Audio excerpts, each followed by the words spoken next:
everyone. Welcome to Special Conversations. I'm Laura Sims, and I am really excited to be here with Scott Gurian tonight. He is the host and producer of the Far From Home podcast, and he's going to share his incredible stories and the wisdom he's gathered from his worldwide travels for the podcast. In past episodes, he's driven 18,000 miles from the UK to Mongolia, and I think and back. We forgot that part. And that's what you're going to kind of narrate for us in a minute. He's visited Iran as an American tourist, and we just had a program on Iran a couple of weeks ago, so that's great. He's wandered through abandoned buildings in Chernobyl and participated in a hallucinogenic healing ceremony in Peru. Scott is a Peabody and Murrow award-winning journalist whose work has aired on places like WNYC, NPR, and the BBC. So please join me in welcoming Scott Gurian. Sure. Well, thank you so much, everyone, for coming. I think a few more people are going to be showing up as we continue. We'll just wander in the back, I guess. Just to introduce myself a little more, so I live in Bloomfield. I've worked in public radio for a bunch of years, including 5 years. I was news director of a small station near Oklahoma City, kind of randomly, and I was a producer at The Takeaway, which is a daily national talk show, based at WNYC in New York. And I was also reporting for them for several years, following Superstorm Sandy. Doing like investigative reporting, tracking the long-term aid money and the recovery process in New Jersey. So I've done a variety of different things. As Laura said, I've also reported for NPR and the BBC. But my real passion is kind of traveling and finding interesting stories abroad and exploring other cultures. So in 2016, I launched Far From Home, which is my podcast where I report kind of fascinating stories from my travels to far away, and off the beaten path places around the world.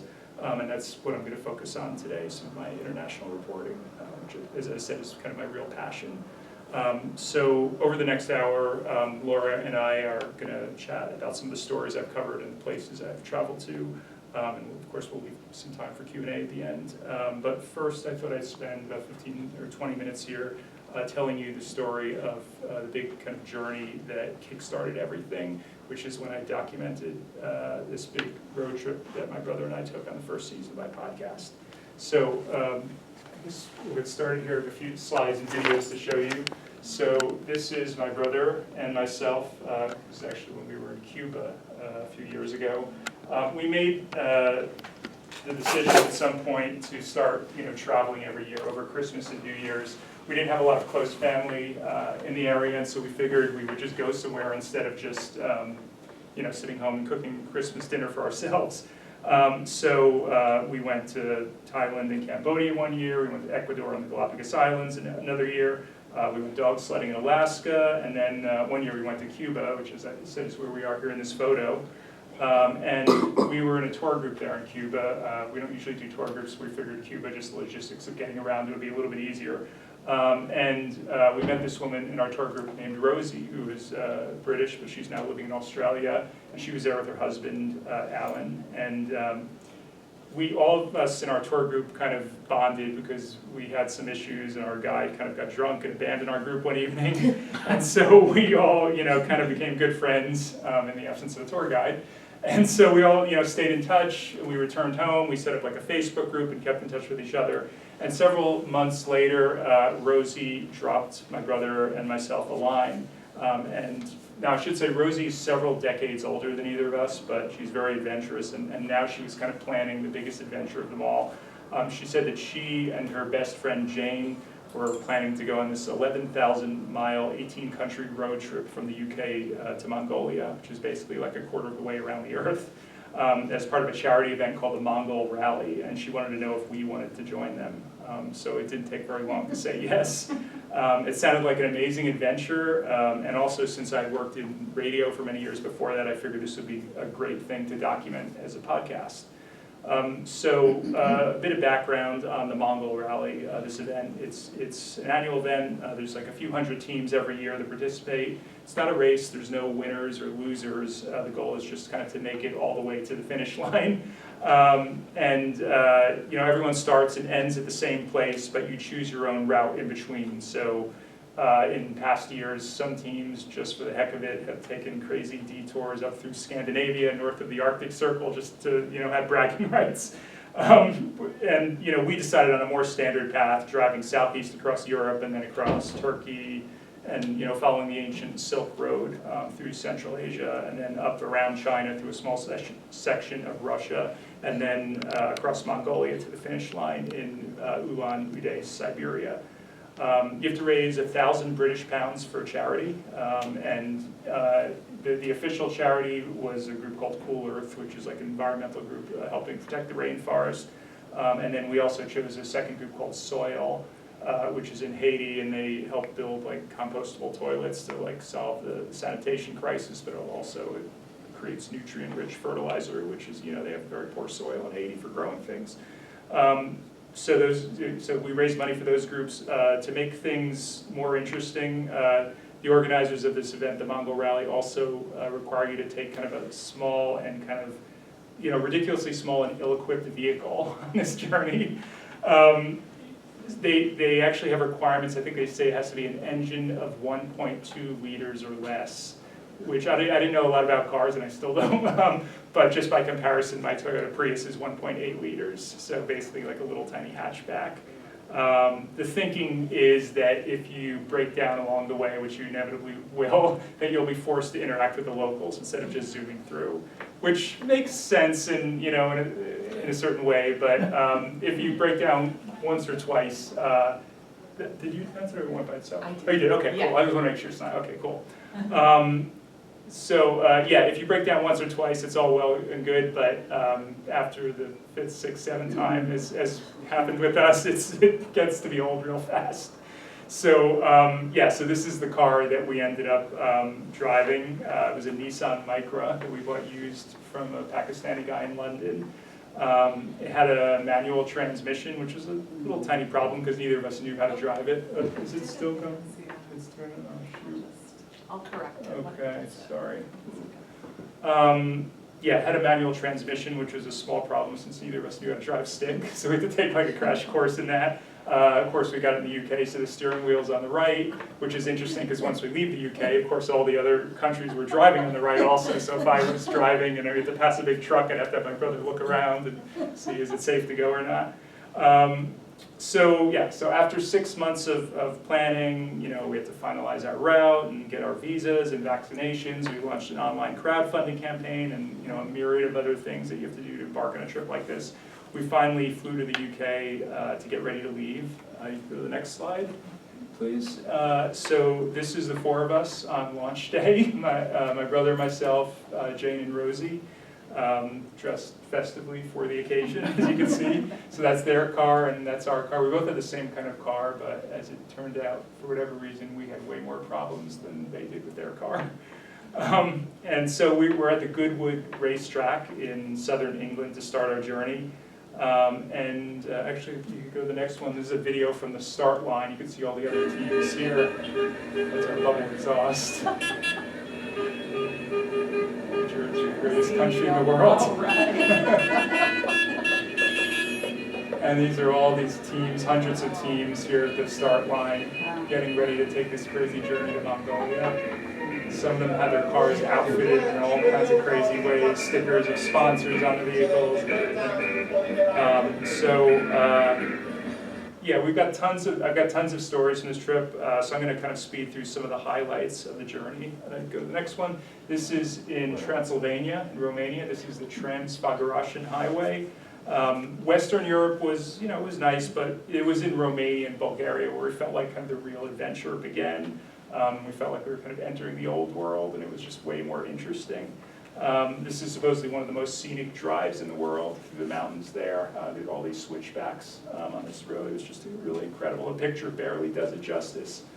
Go to the next one. This is in Turkey. These are the salt flats that we went to as we were driving across Turkey. We didn't even know about them. We were just driving and saw them on the side of the road, and it's like a mirage, and we pulled over and had to take some pictures. That was really cool.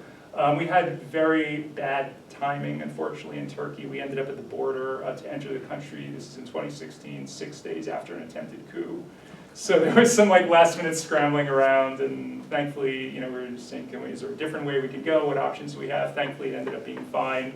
We still kind of raced across the country just to be extra safe, so we didn't get to stop in Istanbul or Ankara. But it was, it was still a really cool country. I'd love to go back at some point. So it's still going. No, I didn't. Oh, okay. No, I did. No, this is actually entering Iran, which came after Turkey. We're being fingerprinted to enter the country. And for Iran, if you're an American, a Brit, or a Canadian, you have to have a tour guide in order to get a visa, which was fine. We just went through a tour company. It wasn't like a government minder. It was just like an actual tour guide. And we felt very lucky to go there because it's not a place that like many Americans or Westerns go to. And there were, some people were concerned about us going. Our father saying people were going to be chanting death to Americans, and people concerned like how would people treat you? But to the contrary, although of course the government of Iran has kind of a poor human rights record and a history of chilly relations with the U.S., the overwhelming majority of the people we met didn't harbor any animosity whatsoever towards Americans. This was in 2016, so they were thrilled about, Obama just signed, the nuclear deal with Iran, so it was kind of a good time to go. But even if it weren't that, I think just this sense of Persian hospitality, where people were so excited to meet Americans and practice their English, they had all sorts of questions for us. This is us riding the subway in downtown Tehran, so we really got to see the city. And to give you a sense of the sort of warm reception we received, here's a short video of my brother and me driving around through Iran with our tour guide. To see the fact that, America's perception of Iran is very, different than what we're experiencing right here. And everybody is incredibly welcoming and happy that we're here, and it's cool.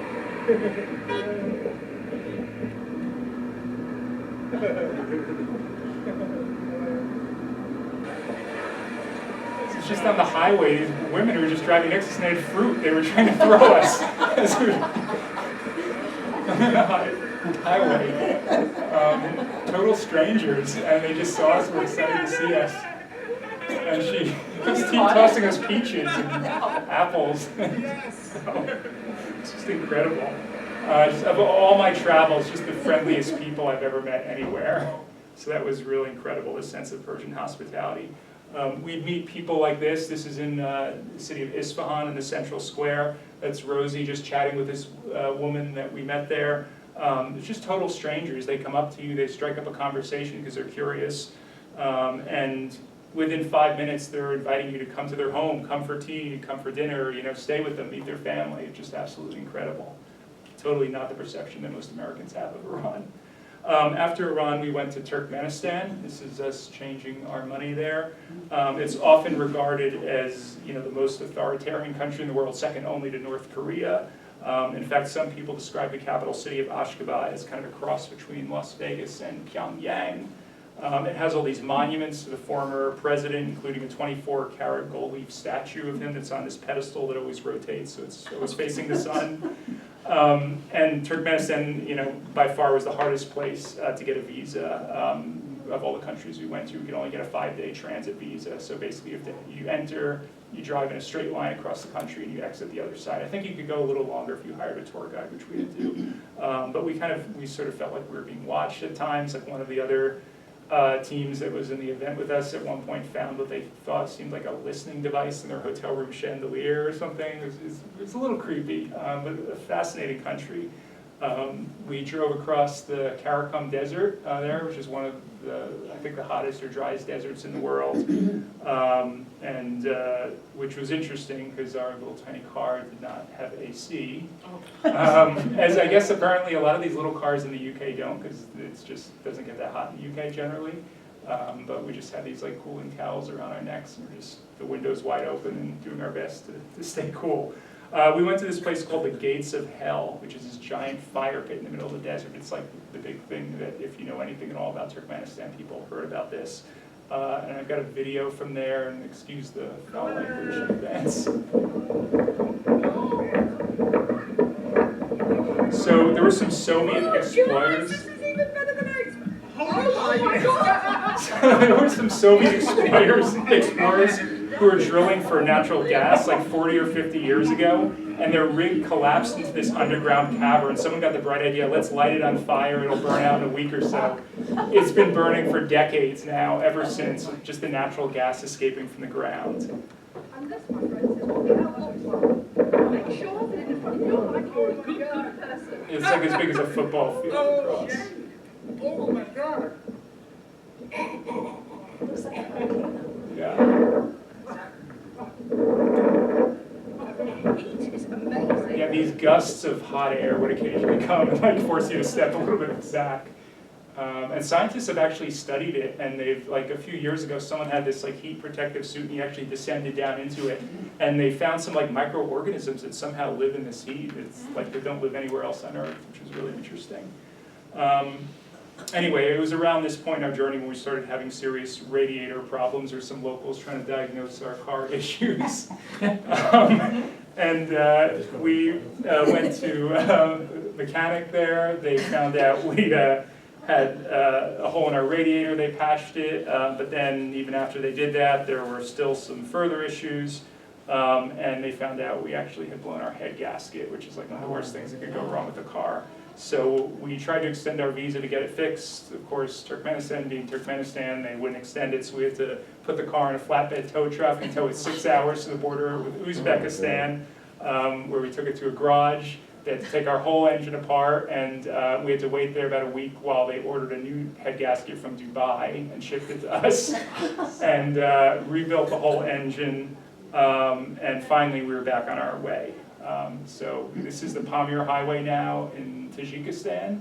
Probably the most scenic, the mountains, the most beautiful scenery or geography of any of the countries we went to. Tajikistan has just, these incredible mountains, and the Pamir Highway here, it snakes all kind of, they call it a highway, it's mostly unpaved, mostly snakes along the Tajik-Afghan border. You could actually see Afghanistan there right across the river from where we were. Looks beautiful in that section at least. A lot of it's very dry, but there's, I guess, some areas with more greenery. Some areas we were like basically within shouting distance of people on the other side, but we felt fairly safe on our side because there were like these class 5 rapids in between where we were and that side. In fact, on our side, like people were very friendly. We'd drive through these little towns, and a lot of the Mongol rally teams would go there. So the little kids in these towns were used to seeing these teams of like Westerners drive through, and at a certain point they would stand out on the side of the road, like arms outstretched to give us high fives as we were driving through, which was kind of cool. The garage in Uzbekistan, as I said, had rebuilt our engine, but they kind of did a bad job. And from what I understand, even under the best of circumstances, rebuilding an engine is really difficult. So our car problems continued. We broke down again here on the Pamir Highway in the absolute middle of nowhere, probably the most remote place on earth here possible. And our friends had to drive into town, and we found some kids who were able to attach a tow rope and tow us into town, and then the mechanics couldn't figure out what was wrong with our car, and it just magically started up again. So it's like all these problems, not knowing what the issue was, and kind of feeling uneasy about continuing on this journey. At this point, we're only maybe halfway to Mongolia. So we kept going. We got to Kazakhstan. We somehow got invited to a wedding. I don't know how. And here's a clip from my the back door of the ballroom walked a performer dressed in really bad drag. He was wearing red stockings and a plaid dress that looked like it came from the Salvation Army, sunglasses, a red feather boa, and greatly exaggerated poofy breasts. My brother turned to Diana. "What the hell?" he asked. No, she shrugged as if this was totally expected. "It's a lady boy." Strange customs in Kazakhstan. It seemed a bit trashy, but mostly just ridiculous, so the four of us didn't quite know what to make of it. But as he jumped up and down and flapped his arms like a chicken, the audience seemed to love it.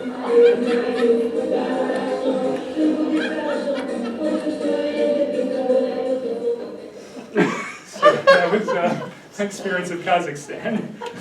But it's not over yet. After that, we broke down in a field of wild marijuana, which seemed to grow everywhere in Kazakhstan. I don't know. And we got our car fixed once again. Randomly, this woman found us, and she happened to speak English because she was an English teacher. And these random people took us to their mechanic. This was a Saturday. He opened up his shop just to fix our cars, and meanwhile, we had just met them, and they took us to their house and fed us lunch and took us out on their boat on the lake. And it was just, people are just so friendly. People think the world's a big, bad, scary place, but people are so friendly everywhere we went. So we got our car fixed once again. Finally, we got to Mongolia. This is the entrance to Mongolia there, crossing the border. A few things you have to know about the roads in Mongolia. First of all, if you look at a map of the country of Mongolia, it's a pretty big country. And you'll see these lines going east and west, like one big one in the north, one in the south. And you think, if they're not highways, or at least main roads, these are the roads that get across the country, not only are they not paved for the most part, or at least they weren't when we were there, but it's often just tracks through the sand or the grass that you're following of whatever vehicle went ahead of you. These are the main east-west roads across the country.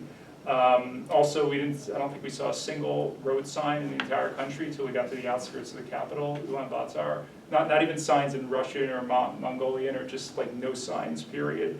And GPS is pretty much useless because first of all, there's no cell signal in a lot of areas, but even if there is, just a lot of these roads just haven't been mapped out very well.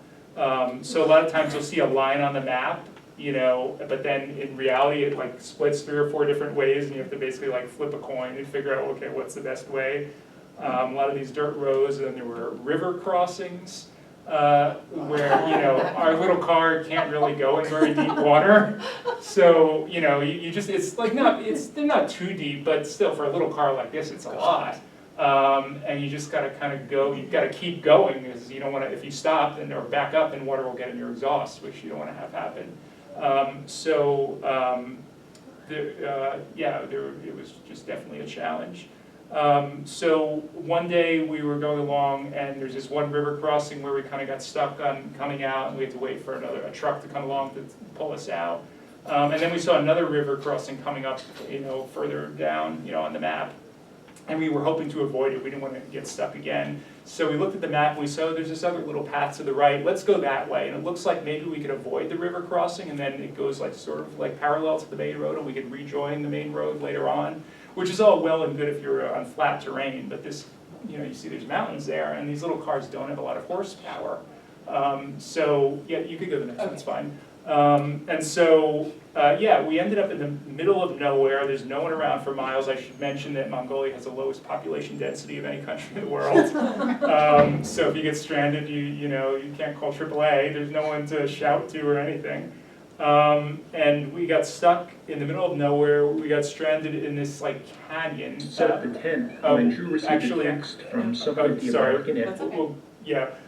Okay, so yeah, we basically got stuck at the bottom of this rocky ravine. Was there a clip before this? No, maybe not. I think so. No, okay, anyway. Okay, so this is a clip from my podcast, what happened when we got stuck. Thankfully, of this satellite device, we were able to reach out for help. Set up the tent when Drew received a text from someone at the American Embassy. Oh my God. What? Do you have a rescue effort underway? We rushed back to share the news with Rosie and Jane. Yeah, listen, we got a message. So Hold on. Hi, my name is Michael Cochran. Are you receiving this message? Here's my email address. He said, if you're receiving this, know that help is on the way. NEMA? What is NEMA? I'm thinking that's National Emergency keep going. Management. Keep going. If you're receiving this, know that help is on the way. NEMA was dispatched almost an hour ago. You should expect to be picked up after sundown. Please attempt to make a fire to keep warm or stay in your car to keep warm if possible. And begin to come up with a signal plan. Fire should be your best option. Or if you have chem lights, anything that can be used to signal your location. I think they're sending a helicopter or something. I don't know. Oh, God. I mean, it's great to know help's on the way. I just don't know what that means. So it's a long story. I'm going to leave you in a little bit of suspense about what exactly transpired. If you want to hear the whole thing, you can listen to the first season of my podcast. But I'll just show you this photo of the American ambassador to Mongolia at the time, Jennifer Galt, I think her name was. She's presenting, this was a few months after we got home. The embassy sent us this photo. She's presenting a certificate of appreciation to the head of the Mongolian National Emergency Management Agency for rescuing the four of us. The embassy told us that we bore the distinction of being the first American drivers that NEMA had ever rescued, so we made some history and kind of caused an international incident. So anyway, to wrap things up, we eventually got to the finish line here. We had driven 11,000 miles over 53 days. We visited 10 mechanics, had 7 tows, 2 broken axles, a blown head gasket, a busted radiator, a broken drive shaft, a tire blowout, and that emergency extraction. And we finally reached the finish line. And as you might imagine, after all the challenges, it felt like quite an accomplishment. I've got a few kind of takeaways from my journey. One of them, as I said, was kind of when you watch the news, it's easy to have like fears or worries about what's going on in a place that might be thousands of miles away and how supposedly dangerous it might be. But when you actually go there, it's oftentimes not at all what you'd heard or what expected or thought. So I've realized in my travels that wherever I go in the world, despite whatever cultural, political, or geographic differences exist, everyday people are generally good, and they're willing to help you out if you're lost, if you're hungry or broken down on the side of the road. Sorry. Yeah, sorry. And then also that despite what anyone might tell you, that New York City is not the center of the universe. But the world is so big, there's so many crazy places, and people say it's a small world, but there's giant stretches of the world in between the big cities that most people never go to. And there's some really beautiful, really cool places. And so, yeah, New York is not the center of the universe. So, yeah, I'll just end this section of the presentation with this short video showing some highlights from our journey. And apologies in advance for the kind of obnoxious music my brother put in, but this is kind of to show you what it looked like out our front dashboard window.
Was that from an earthquake of some kind? That was in Mongolia. I don't know what caused it. The road just collapsed. So I don't think they have earthquakes in Mongolia, I don't believe. Yeah, but this was our journey. So this was the way there, and then when I got to the finish line, for whatever crazy reason, I decided to drive back.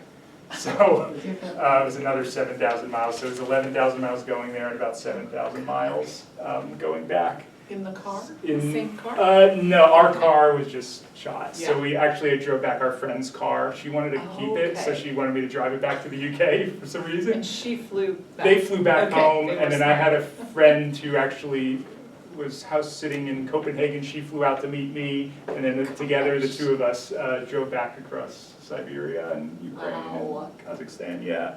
So I should say thanks to my brother, Drew Gurian, who's a professional photographer, so he took many of the wonderful photos that you saw. It was nice to have it along. Yeah, if you thought this was interesting, I encourage you to check out the first season of my podcast. I have some postcards that you get out later on if anyone's interested. And again, it's called Far From Home. I recorded like 65 hours of audio on the journey and documented it all, so people listen. They say, I feel like I'm there with you. So, yeah. And Did you all camp the whole time you were? mostly not. Okay. Just, I mean, most of the teams did, but we were, I mean, our Rosie and Jay, they're a little bit older, and they have like their creature comforts, which is understandable. That's understandable. So we usually I'm glad stayed to hear at that. hotels or Airbnbs. We did camp a few times, including in Tajikistan, in the Pamir Mountains. We were like 3 miles high, and we really didn't have the proper clothing. It was, because we were in the middle of the desert, you know, it's so hot, and then suddenly we're 3 miles high, and we're like trying not to get hypothermia. And like, how do you pack for a trip, like, you know, with all these different climates and In a tiny geography car. in a tiny Yeah. car? It was a challenge to fit things in there. I'm sure. And then we brought all kinds of car parts, you know, in case something would break down. We brought an extra clutch Not because enough. we just learned to drive sticks. So we thought, Oh my and goodness. inevitably, you know, you can't bring every conceivable car part, and inevitably the things that went wrong were parts that we didn't have. Yeah, you know? of course. We wouldn't have known to bring another, you know, head gasket. So, Wow. yeah, it was definitely a challenge. And then, you know, plus the altitude sickness at 3 miles high, and, you know, it Right. was just a lot of challenges. Wow. Yes. Are you still in touch with those travel partners? Yeah, Jay? Rosie and Jay, yeah, Yeah. I speak to them from time to time. Are they still traveling and? They go on a big trip once. Okay. They actually sent me a video maybe a year or two ago. They went to Pakistan, and it was crazy, very adventurous up in the mountains and like on a road almost like the Pamir Highway like we were on. Really crazy. So yeah, no, it's nice because people think, you know, these crazy adventures are just for young kids, but no, they're a little bit older, and even myself and my brother were a little older. I mean, it was mostly guys in their 20s on the Mongol Rally, you know. Yeah, it's an So, interesting group. But that no, you I have. think, I mean, I feel like when I get older, I want to keep having adventures no matter how old I am, as Yeah. long as I'm able to. Yeah. That's awesome. Yeah. And so when did you start the podcast? Because I know you had various jobs as a journalist, and now you're really devoted to the podcast Right, almost yes. exclusively? Yeah, Is that well, I right? do freelance reporting for other places, Okay, which I'll then, right. stories that I'll then air on my show as well. Oh, right, okay. Yeah, so I started my podcast in 2016, Okay. as kind of going along with this trip, because I figured, okay, this is great to document, not just the trip itself, but like I said, all the preparations, which took months and months Yeah. to plan. So, yeah. That's great. Yeah, and so I documented this journey on the trip, and then like I said, going back, you know, I wanted to continue. I figured, when else am I going to be in this part of the world? Right. So I mean, now granted, Siberia is not the most interesting. I don't know what I was expecting, but I did get to go to Tuva and took a tuba and throat singing lesson. Did an episode about wow. that, and I went to Ukraine, went to Chernobyl, Went which to is Chernobyl, the but eeriest, most fascinating place I've ever been. Yes, So, I've been yeah. fascinated by that since reading Voices from Chernobyl. Okay. So I listened to that episode about Chernobyl, really Mm-hmm. fascinating. Yeah. Yeah. Mm. It's they have tours that, like, people don't realize that, yeah, you, like, tourists can They go. have there. tours, I mean, I don't right. know now, but at least at the time. Yeah. And, yeah, like tens of thousands of tourists would go a year. There's like tour groups that lead you there. It's like a day trip Wow. from Kyiv. And do you wear protective? No, Gear at all? no, I mean, they know where they can and can't take you. Right. You know, so there's certain areas like, you know, I mean, they have Geiger counters, but they pretty much know anyway where is safe. You know, they're like, stay on the pavement, don't step on the grass, because, Right. you know. Right. Or like, that's the red forest over there, that's like one of the most highly contaminated areas in the world. Like, you definitely don't want to go there, like some of the Russian troops apparently did when they invaded. Wow. Despite being warned not to, they just Right. didn't listen. But yeah, they let you like walk through buildings and everything, which technically they're not supposed to, but all the tour companies do. And you're walking through these abandoned buildings of like just seeing places that people lived and like visiting, you know, preschool. And actually I have a clip I can play Oh, yeah, with. please.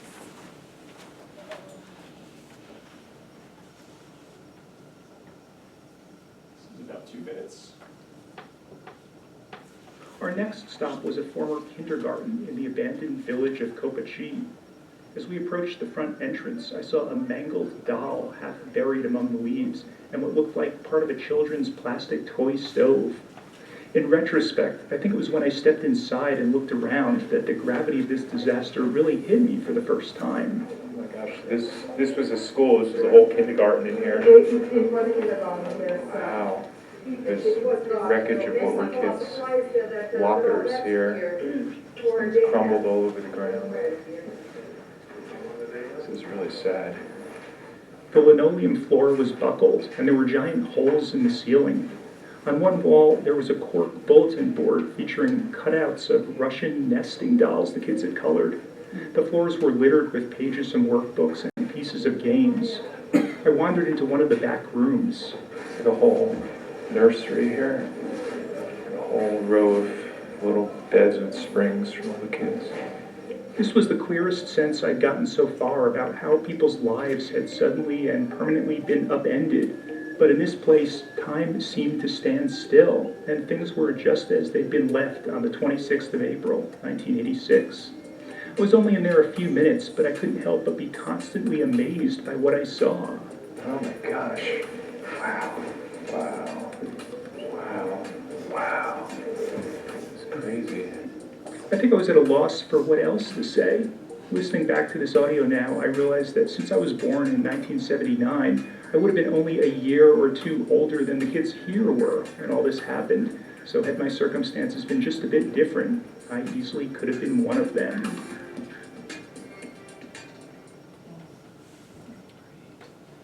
So how do you find your stories?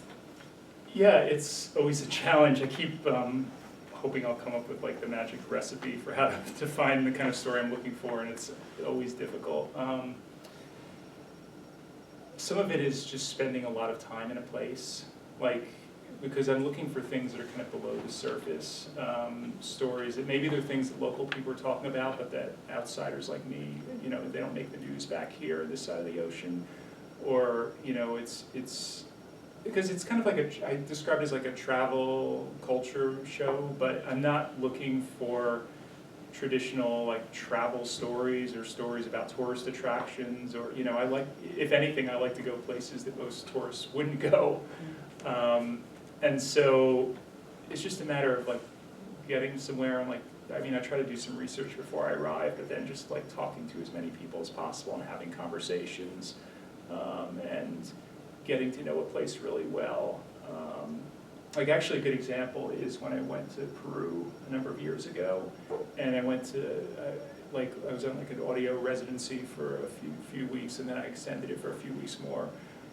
So I ended up being in Lima, Peru for like nearly a month, which is longer. I didn't even go to Machu Picchu, nowhere else in Peru. I just stayed in Lima because I wanted to get to know the city really well. And that's way longer than, you know, almost any tourist would stay in Lima. But it was great because by the end of the time, like I felt like more of a local than a tourist. Like I totally knew my way around. I got to meet a bunch of people. I knew some of the inside jokes. Like I feel like I understood the culture at kind of a deeper level. And actually I met, just by staying there so long, I met this guy who, so I heard there were these, like one of the things I found in my research before I came, where there were these like witches and wizards markets, where there's like, they sell objects of the occult for like traditional medicine men. They like do their, like they cast spells or cure people of things, and these like ceremonial objects. And so I was staying at this Airbnb with this guy, Jeffrey, who's like a Belgian expat that he lived there in Peru. And so I was describing this to him. I said, I heard about this. He's like, oh, you should meet my friend Lucho, who's a curandero, which is like a natural cure, a shaman kind of guy. And then it turned into this great story, actually, I can play. It's just only by being there, as long as I was able to meet him. In traveling, Lucho lived on the other side of the Andes, near the rainforest in the small city of Pucallpa. That's where he was there at home when Jeffrey called to let him know I was in town, and that he thought the two of us should meet. Hola Lucho, ¿cómo estás? Bastante calor. They chatted for a few minutes, catching up on old times, and then after he hung up, Jeffrey told me what Lucho had said. Shortly before I called him, he had a vision that he was supposed to go to pick up a crystal star in a city called Chiclayo, where there is a big market for people like him, where they get artifacts. Sometimes they come out of ancient graves or temples, and sometimes they're made by other wizards or medicine men. And as far as I understand, these objects are just hollow objects, but somebody has put some kind of effort and intention into it, and by special care it develops some powers, you know. So he had this vision that there's some kind of crystal or something somewhere in a market in the city of Chiclayo, which is about 12 hours north of here, that he wants to find and use in one of his ceremonies for something. Yeah, exactly. That's what he said. And if I was willing to cover his bus fare, Lucio would gladly let me tag along. It sounded like an incredible opportunity, so I wired him some money. Then he booked a 19-hour journey over the mountains to come meet me at Jeffrey's house there in Lima. And then actually, Part two, right? there's a second, I could play it or not. Okay. It's short. Yeah, a few weeks later, so I went with him to this market and we found this star-shaped stone that supposedly, actually we didn't find the exact one he saw in his hallucinogenic vision. That one had been sold the day before apparently.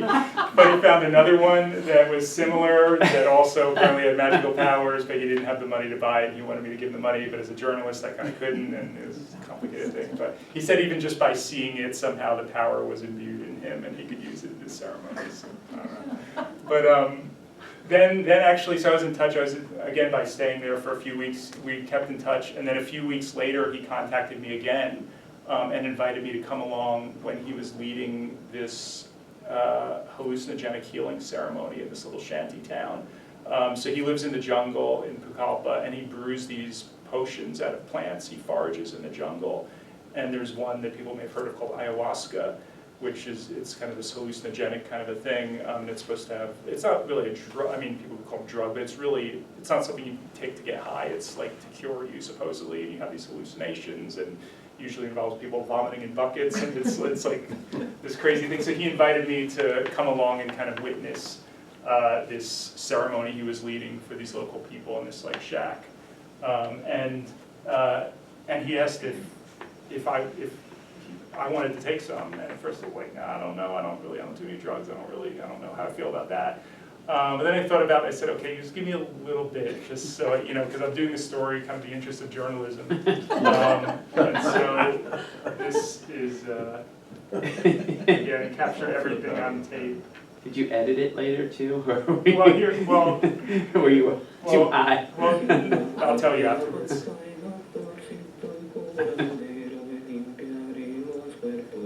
He's leading a ceremony there, chanting. There was a single fluorescent light bulb hanging in the center of the room, which gave everything a cold and clinical look, hardly the comforting atmosphere you would hope for an experience like this. After his song ended, Lucio gave the bottle of ayahuasca a final shake, and then offered me some. So, yeah. Just a little, I reminded him. He poured out about an ounce of it into his wooden cup. I held it up to my nose. Smells strong. Okay, here we go. Extremely bitter. Ugh. Okay. So the weird thing is that it actually had no effect on me whatsoever. I actually did a follow-up episode maybe 6 months ago with a woman who's an American who spent years studying with shamans, and she said there's a bunch of things like I went into it wrong, and I felt a little knot in my stomach, and then it went away. And so I didn't, partially I just had a little tiny bit, but then also maybe there's some thinking that maybe like I was too focused on my journalism to really get into it. And, I mean, it was a hardback chair. It wasn't really a place to be comfortable. Like, they have these like retreats people go on where they do it, and they say that ideally if you want some insight or you want to be cured, or something, like ideally it should be like a retreat environment. You have to be open. And I thought I was open, but I wasn't totally. It was hard to, Yeah. So I don't know. At first I was thinking, am I immune to it? And I don't know. But yeah, it had almost no effect on me whatsoever. So people around me are like vomiting in buckets all night. I have hours of tape of people vomiting in buckets, and like having these crazy hallucinations. And it's almost like almost like an exorcism. Like he's like casting the demons out of this woman and everything. I have it all on tape. It's crazy. And here I'm just sitting here, like, and he kept turning to me and he's like, do you feel anything yet? And I'm like, no. Like, I kind of felt embarrassed, but no effect on me. So that was an interesting story. I'm a big fan of like immersive journalism. I wouldn't say gonzo journalism, not like the, Hunter S. Thompson kind of thing, but, because there's a danger in going overboard and just doing it to like say, hey, look at me. And that's not why I'm doing it. It's more just to really kind of understand things and to kind of immerse myself, like to really, I mean, I've done all kinds of, when I was covering Superstorm Sandy, I was like sleeping in storm shelters with people, as I was reporting, or in, years ago when I was starting out in Quebec City and there were like riots and I'm dodging tear gas, and, to like get in the middle of things to really understand. And, obviously watch out for my personal safety and all that, and it's, balance.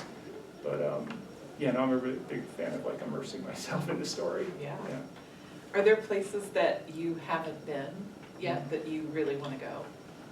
Yeah, I mean, it's such a big world. There's, Yeah. I don't usually go back to the same places. Okay. I just always, there's so many more places I haven't been yet. I mean, I've been Right. wanting to go to Buenos Aires forever. I still haven't been to like Georgia and Armenia. I'm curious about that. I actually haven't explored that much of Latin America, so, Asia? I was just a few months ago, I was back in Thailand for the second time. That was one of the few places I went back to twice, and I've been to Cambodia and Japan. I want to go to Laos and Malaysia and Korea. There's a lot of countries. Yes, so many, 197 countries or whatever. It's such a big world. Right. Yeah. Right. Yeah, and Africa, I haven't been to much of Africa, Okay. only South Africa, and actually a few months ago I did a story on a film festival in a refugee camp in the middle of the Sahara Desert in Algeria. So that was interesting. I'd never been to North Africa before. So yeah, that's still so many places. Right. Yes. Well, does anyone have any questions for Scott? Yes. How many languages do you speak, and No. how do you manage the situation when you don't speak the I language? don't, yeah. I mean, I speak enough Spanish to get by, but that's one of my next priorities, to really become totally fluent. I manage, Google Translate on your phone. A lot of people, we're lucky that English is our first language, because English is probably the most widely spoken language in the world. Though granted, there are parts of the world, like if you go to Japan, like almost no one speaks English there. Or there are countries where, despite how widely English is spoken, it hasn't, reached their area for whatever reason. Pakistans and Iran, they all spoke English? Not so much. I mean, some people there. I mean, Russian was, of course, their second language in most of those places. It would have helped if I'd spoken some Russian. But, So what do you do, hire someone, or? No, I mean, in Iran we had a tour guide, but these other countries, no. We were mostly just kind of driving through. I would have liked to have gone at a slower pace to do more reporting, but we were on this journey, so we had to drive through. So we didn't really have that many experiences where we even needed a translator. We were just stayed at a hotel. And again, using our phones to translate, sometimes we'd be broken down to the side of the road and you just communicate however you can. There's a few words that are in common, or you learn a few words, like machina, I think, like machine is like their word for car in Russian, or sometimes you're just drawing lines in the dirt or on the back of your windshield to or a picture, a stick figure drawing, like, can you send a tow truck at this time? The numbers are the same, so you could, it's a challenge. But I guess it makes things more interesting. Yes. How did that organization know you're in trouble? Yeah, sorry, so that wasn't clear. We had thankfully we had this satellite device that we had brought. So when we were stranded in the middle of nowhere, at least we were able to, by satellite, send a text back to a friend back in the UK, and he in turn reached out to the British and American embassies, and then they texted us. If it wasn't for that, I don't know what we would have done. But yeah, just sending satellites by text, and it's a whole longer story, but they dispatched out this team to come rescue us, and then they work on a different GPS system than ours or something, so even though they had our coordinates, they spent hours looking for us, they couldn't find us, and then they sent out a second team, and there's two teams looking for us. Was it a helicopter? No, it wasn't a helicopter, it was just a truck in the end. We actually learned from the embassy that there was no air support in the entire country of Mongolia, so we didn't need to worry about that. It was like these two big vans with double sets of tires, and somehow it went over this rocky terrain and managed to tow us out at 1 in the morning. So, yeah, lots of crazy stories. Do you? Yeah, David. I was just curious, in Mongolia, it looks so barren. Yes. And in such terrain, I imagine it's quiet most of the time. No birds. Or if there are, I wouldn't know what kind of birds would there be in such terrain. I don't know, we didn't see a lot of wild, I mean, we saw like sheep and goats and things like that people were herding. But as far as wild animals, I mean, there were people who had, I don't know what they have, some kind of hawks, like birds of prey or whatever. There's like a culture of that where they. So like the desert.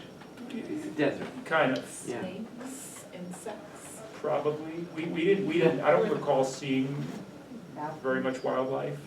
Yeah. I'm sure it's out there maybe at night when we were sleeping, I don't know. But it's like, I don't know if I describe it as desert, I guess it's steppe. You know, Steppe, it's just like yeah. high country, Barren. very barren. Yes. But actually on your video, I was gonna ask, right before you got to Ulaanbaatar, a herd of something went across the Yeah. road. What was that? I don't remember, it was sheep or goats, something like okay. that. Yeah, That it wasn't wouldn't have cows? been wild. I don't think it was cows in that, no. There weren't a lot of cows in Mongolia, it was mostly sheep and goats that people had. And they make, like the traditional nomadic people live in, they call them gurs, they're like yurts, these round like huts, and they make like cheese out of like the goat milk, but it's like these hard like hockey puck, like you crack your teeth, and it's like really bitter from the way it's fermented. It's like gross, but that's what they eat. And they just rely on subsistence. I mean, granted, a lot of it's more modern now, and they usually have satellite dishes to get TV and stuff in their gurs, even though Really? a lot of them, yeah. Wow. But I mean, yeah, technology reaches everyone no matter how remote they are now. But I don't know what it's like now. I've heard that over the last few years they were doing more paving the roads in Mongolia. So if you went back now, for all I know, like the east-west road might be paved now. It wouldn't. So I guess I'm glad that we went when we did. As difficult as it was, it made for more of an adventure, more stories. So it might not be such an adventure if I went now. I don't know. Yes. What's been your least favorite experience? I don't want to say negative, but. Yeah. My least favorite experience, I don't know. I mean, getting stranded wasn't the best. I mean, a but trip or a culture that you just didn't. I don't know. I really didn't like Phnom Penh, Cambodia. It's just not a very interesting city. It's not really a tourist city. I mean, the Tuol Sleng, the Genocide Museum, is amazing, and they have like an audio tour. It's like an old school where there's like skulls and bookshelves of like where people were massacred. It's very dark, but it's very well done, but that's really the only reason to go to Phnom Penh. I just didn't like the city. It's very scattered. Stuff was all over the place. I just couldn't really get a sense of it, and it just didn't seem very interesting. So I didn't really enjoy that. Where else? I don't know. I mean, Haiti was very hectic. I was in Haiti, like 9 months after the earthquake, whatever year that was.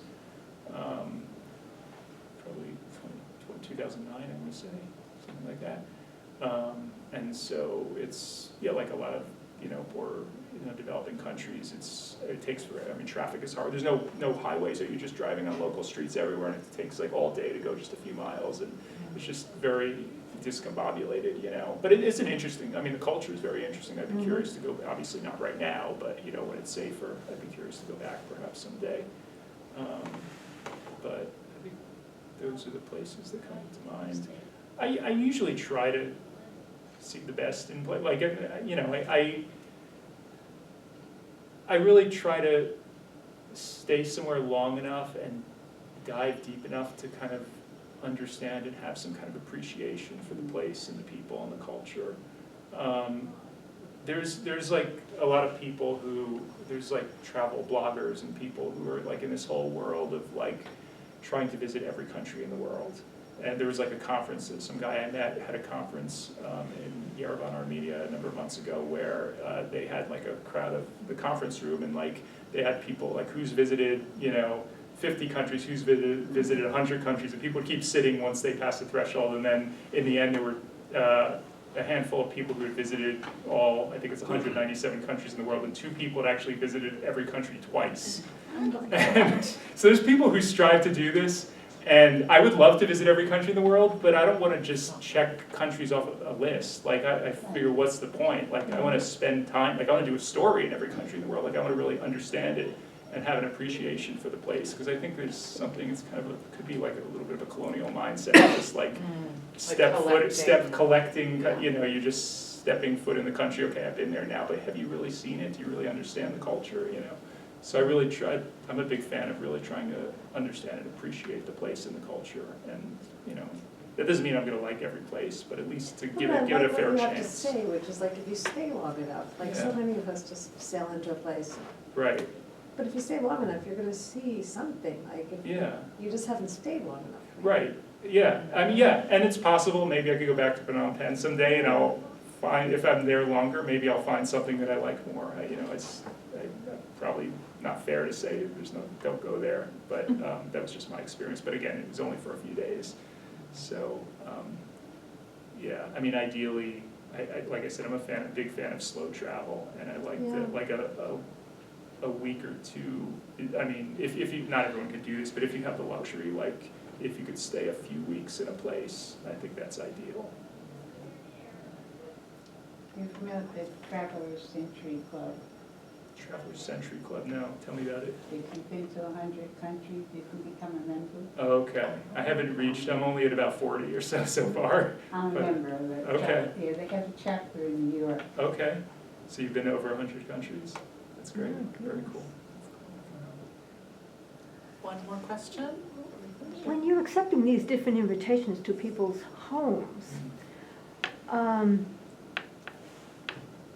what were the hardest things to accept? I mean, anything you couldn't eat, you know, that was served to you? Well, yeah, that's, you know? well, actually in Iran, because we were on a journey and we were with a guide and everything, so we couldn't take people up on their invitations to visit their homes. But yeah, I mean, throughout my travels, oftentimes I've gotten invitations like that. And yeah, I'm pescatarian, so I don't eat meat, so that's always, yeah, a little bit of a challenge. You don't want to come across as rude or anything, and, you know, it's like different cultures. Have you ever gotten really sick? I got amoeba dysentery and I mean, pretty much every trip I go on, I carry Cipro with me now. I just get unlucky, and it's oftentimes not the things you think. In Cambodia, it was like my brother and I were staying in this swanky boutique hotel, and I think we had overripe watermelon, and I think that was what did it for both of us.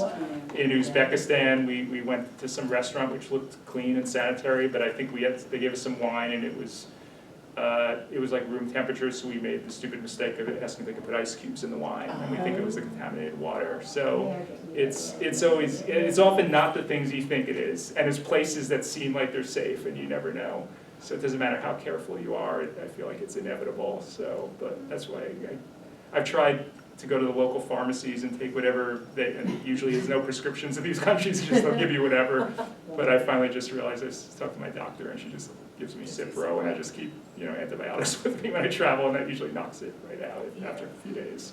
Yeah. don't drink the water. No, yeah, people don't realize in most countries in the world you can't drink the water. Yeah. Or ice cubes, or even fruit if it's washed, you gotta be careful. Yeah, Davey. Yeah, when you were in Iran, which cities did you visit, and how long were you there, and when was it? This was in 2016, so this was after Obama had signed the nuclear deal, so it was a really good time. Iran and the US were in really good relations at that point. And we came from the west, from Turkmenistan, we went to Tehran. I'm going to forget all the cities we went to, but we went down south. We went to Isfahan, which is a beautiful city with the central square. We went to Yazd, I think. Yes, Yazd. towers of... With the towers of the Zoroastrians are from there, like their temple where they just burn this perpetual fire, and like when people die, they put them on this tower and the vultures eat them. That's like how they believe, you know, returning to the earth. We went to Mashhad, which is another big city in the east. Did you go to Abadan or that area, by the Gulf at all? No. Or Tabriz, or Did we go to Tabriz? like going towards Turkey? Or, you know, you might have. I don't know if we went to Tabriz. Or the Caspian? No. No. No. Did you love the food? I've dreamt of going since I was a child. My best friends growing up were Iranian American, Oh, wow, and so I used to okay. hear these stories. And it's so funny because gastronomically, Uh-huh. being an Albanian American and have the Ottoman Empire, the food was, there's similarities, but you get to Iran and it's like this sort of, for me at least, it seems like you really feel as though you can see the crossroads between further east and the Middle East and Mediterranean worlds, like the spices, the sauces, then that hot and cold thing that they have in their cuisine where they ascribe certain herbs and types of things with a hot property and some with a cold property, Interesting. and it's got parallels in Ayurveda. Oh, really? Yeah, Interesting. but like, I dreamt of going to Iran, Wow. but every time I think to go, I Yeah. see something absolutely horrible in the news about the way they're treating human beings, Yeah. and I figured, Unfortunately. you were lucky to have gone when you did. Yeah. You were, that And I'm window. sure you would still be treated very warmly Well, by the people, but it's just getting a visa. I wouldn't even dream of going without my friends Sure. who haven't been able to go for. Right, if they're Yeah. Iranian, even if Yeah. they're Americans, like that's could be a little tricky Yeah. for them. I've been to Easter Island. I'm not, no, I have a friend who's been to Easter Island, but it's, I don't know, I mean, I'm curious about it, but so you went there? I mean, is it worth, I mean, like the Grand Oh, yeah. Canyon was amazing, you see it, but then you're like, okay, I saw it, like, No, there's no place, I mean, those statues Yeah. and what they represent. Yeah. And they got blue eyes, but, Uh-huh. it's really amazing. yeah. Yeah, But it's like 2,500 miles. right, I think it's the out most in the remote Pacific. island in the world, I think, Yeah. yes, yeah. This is Yeah. gonna sound kind of like a strange, but I'm really curious about this. Mhm. So now that I've seen your things of Mongolia, Mhm. coupled with other things I've seen of Mongolia, Mhm. in my head, I feel as though, right, I'm okay. Like, I don't have to go to Mongolia. I hope that's not the effect that I I do that with different places. Yeah, And I wonder if it's a function of getting older, because as a kid and growing up, I was always traveling and loving to travel. I don't know whether the pandemic knocked me a different way or something, but I sort of just also feel like, like there's certainly places I definitely want to visit. I have a cousin who's an English professor and a writer, and she's traveling all over Asia, Mhm. and she's going to Albania at the end of it. My dad and mom are in Istanbul and they're going to Albania. And my dad was like, if you want to meet Erica, I'll give you the money and you can go. It's on the table. And I hung up the phone and I thought to myself, she didn't invite me. I love her, we're very close. And I told another friend yesterday, he said, what's the matter with you? He's giving you the money to do it. I said, I don't know. I said, for number one, I said, she said she was going, but she didn't say, do you want to come? Oh. The other thing is, I don't want to go in July. It's awfully hot. It's very unpleasant. But are you ever gonna, if you do this, maybe your No, chance, I you would may go, never but I go. told him, I said, when I go to do something like that, I can't just go for a week or two to meet Yeah, somebody. sure. I want to see different people, Yeah, and then I want to maybe go a little bit around, because I kind of feel like, especially with climate change, yeah, I'm super cognizant of this with the airplanes. right. I just feel Sure. nervous about And it. that is that fair point, yeah, I do think about that. And for what it's worth, a lot of times I'll buy carbon credits, it may not be worth anything, I don't know. No, that's good though. But Yeah. it's something. Who did that Jennifer offend at the State Department, named her ambassador? Oh, He is the ambassador what about her? Who did she offend that they sent The her there? State Department. Oh, I think in countries like Mongolia, like those are the career diplomats. They're not the politically Yeah, no, appointed. yeah, but still, Yeah. you know. I mean, it's an interesting country. I don't know. I haven't been there, no. Yeah. They're not being generous. Well, I'm sure there's many far worse places in the world to be stationed in I couldn't think of Mongolia. one. I don't know. you liked it. I liked it. Yeah. Just seeing you do this is so exciting. I love hearing your. Yeah. Fiona. Did you stay with any of the nomads in Mongolia, or? Not really. We again, because we were with Rosie and Jane, and they had hotels they booked or whatever. Are there hotels in Mongolia? Yeah, believe it or not, there's a lot of little small towns. So we go from town to town and stay in a hotel. I mean, they were basic, but it was something. At one point, when our car broke down, one of the many places, some locals invited us into their gur, and they gave us some goat milk and treated us warmly. No ice. No ice. No ice. They don't have ice out there. How do they do greens? What do they do to get roughage? That's a good question. I don't know. Thank you for coming. Thank Yeah. you. Thank you. It was fascinating.